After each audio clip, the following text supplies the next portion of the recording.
Uy, maganda naman yung sinasabi mo. Si Romualdez nagdeklara ng all-out war. That is what we are trying to ferret out. Bakit nga ba hanggang ngayon hindi pa bumababa ang presyo ng bigas?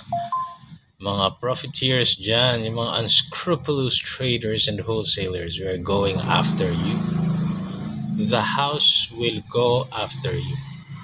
We will not allow this abuse to happen, lalo na itong panahon ng Pasko. The house will go after you? Wait lang, trabaho ba ng house yan?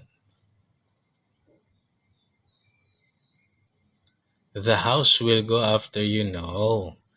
Dapat man lang sana ginandaman ng konti, boss. Kunwari, the house is going to investigate this matter, tapos hahanapan natin ng paraan para maimbitahan sila in aid of legislation para sana hindi na mangyari pa yung mga smuggler ng bigas, yung mga hoarder ng bigas.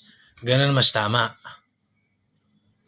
Pero the house will go after you, parang mali. Kagaya ba yan ng pag-atake nyo kay VP Inday Sara? You went after them, the Dutertes?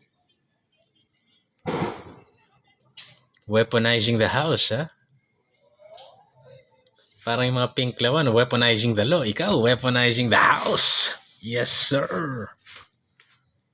Hindi ka presidente eh. Parang dapat yata presidente yung nagsasabi niyan. Ano bang akala mo sa sarili mo? Parang may mali.